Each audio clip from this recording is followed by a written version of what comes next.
Hi, I'm James, and in today's video we have an ASUS C425TA Chromebook which has suffered a broken screen, so we are going to be replacing that now. Now the first thing I'm going to do is flip the machine over, and we want to remove the back of the laptop.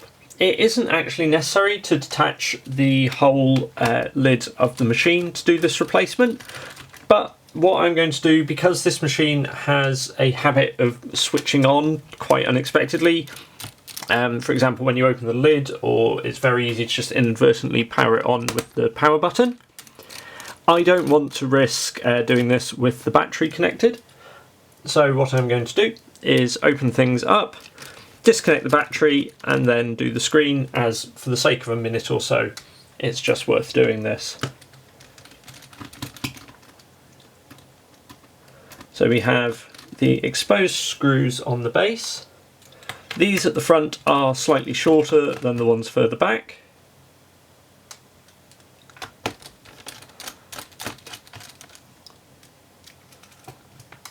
And I'm just going to lift these feet just to see if there are any screws underneath these. I suspect there may be at this back corner.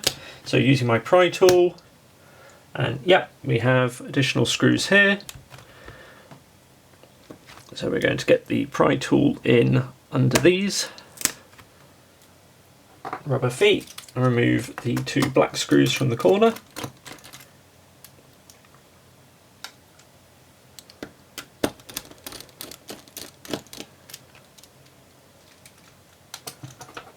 With this done, we can then take our pry tool and press in between the chassis and the base panel. So working the pry tool around, pressing down in at an angle to separate the clips. Doesn't require much pressure this, just a gentle press down around a 45-degree angle, perhaps a tiny bit steeper.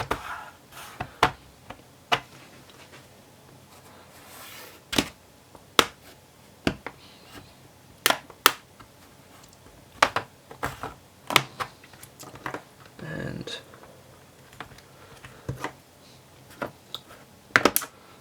lift the chassis slightly just to give it some assistance. Work along the back, and we can lift the panel off like so. From here we're then going to just push this metal clip up and then flip up here to disconnect the battery. Like I say, this ensures that we just don't accidentally power on the laptop while it is being worked on. So what I can do then now is we're going to open up the machine so that we can get to see the screen. This is aided by the fact that this screen, the hinges do basically allow you to open it around till it's flat. So we're going to turn it over like this. I'm going to switch off this.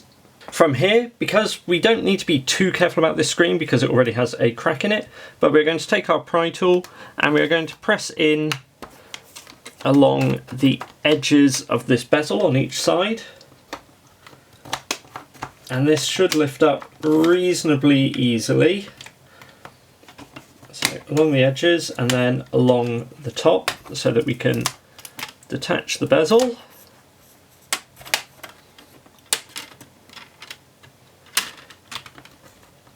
And then begin working our way to the front. And what we want to do is just push the pry tool in flat and gently lift to free that, and then we can slot out the display bezel like so. Now on doing this we can see we have a screen here with no mechanical fixings. Instead this uses pull adhesive under the screen. So we want to do our best to remove this cleanly. If any of them break, then it just makes removal more complex, and if you have an intact screen you're unlikely to get it out in one piece without damage. Let's just try with two pry tools.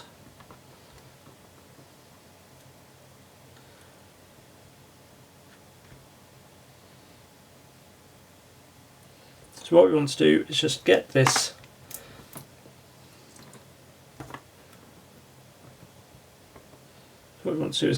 pull adhesive just so that we can grip it in our fingers, and once we have done that we want to just slowly, and I find just pulling a little at a time and switching your grip between two fingers, trying to pull it out as flat and low as possible is the most reliable way I've found of doing these. And as we get more out, we should then see the screen releases.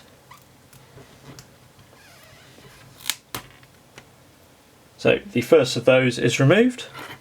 We're then going to do the same on the other side, and this time I'm just going to use the two pry tools again.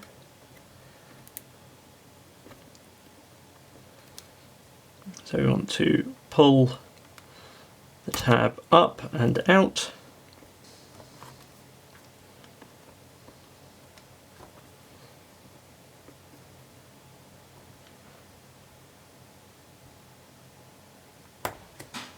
So having done that, again we can grip it. It's a bit more awkward here since the camera is in the way, and I'm trying not to completely block the shot.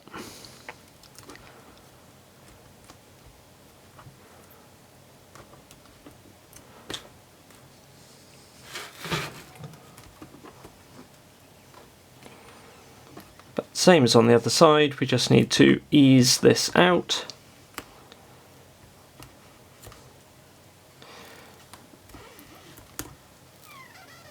And like so, we have the second tab removed.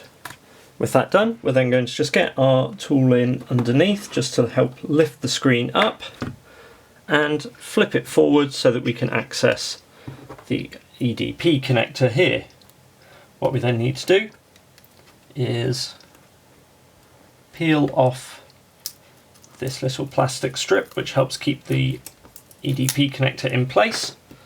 That is slightly adhesive, and then we are going to just disconnect the cable like so.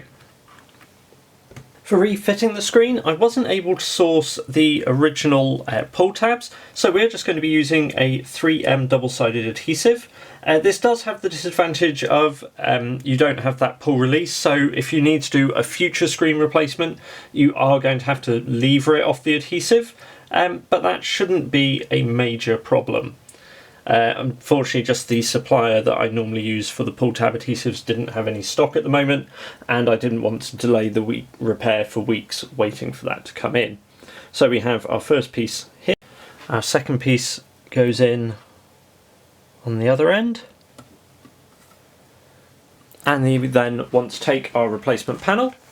So now we have our replacement panel, and make sure when you're buying the panel it is one where this bottom piece doesn't extend below the bottom of the screen. It has to be flush. The first one I bought was listed for this machine but was not going to fit.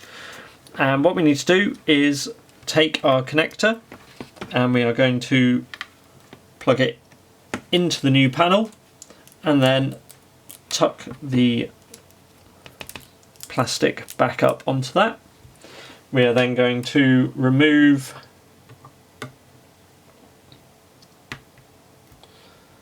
the coating from our adhesive so that we can stick this down.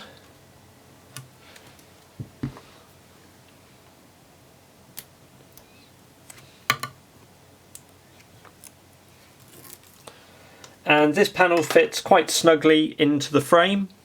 So what we're going to do is just push down and then let it find the top and just drop it into place, and then just lightly press it into that adhesive. That should hold the panel firmly in place. So having quickly just plugged in a charger to test the machine, we can now put the bezel back on and reconnect the battery. So we are going to peel off the protective film from the screen and find our bezel. So what we want to do first of all is slot in the bottom section, making sure that goes in around the hinges, and then we can begin clipping the bezel in around the screen. This should go in fairly easily, and then popping in along the top, making sure everything is sat flush.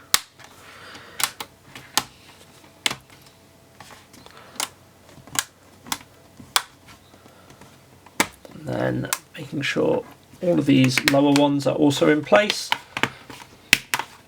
What you may find you need to do is just pull the base up, and you may find that it's easiest to go along this front edge with a pry tool, and just make sure all these clips are down and in place so that the whole bezel is just flush. So there I'm just pressing on the front edge with the pry tool and then in on the bezel with my fingers, and with that all in place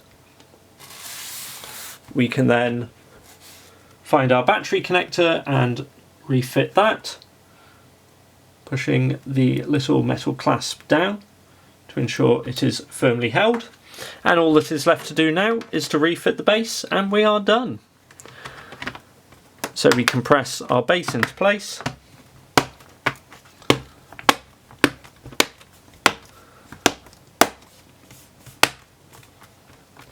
and then refit all the screws. So I hope you found this video helpful. If you have, please do let me know in the comments and give this video a like, or if you want to contribute to the channel, then do consider hitting the thanks button. It all helps to keep the channel viable, to keep buying things in and keep doing these videos. So thank you for watching. Hit subscribe if you'd like to see more in the future, and I hope you have a great day.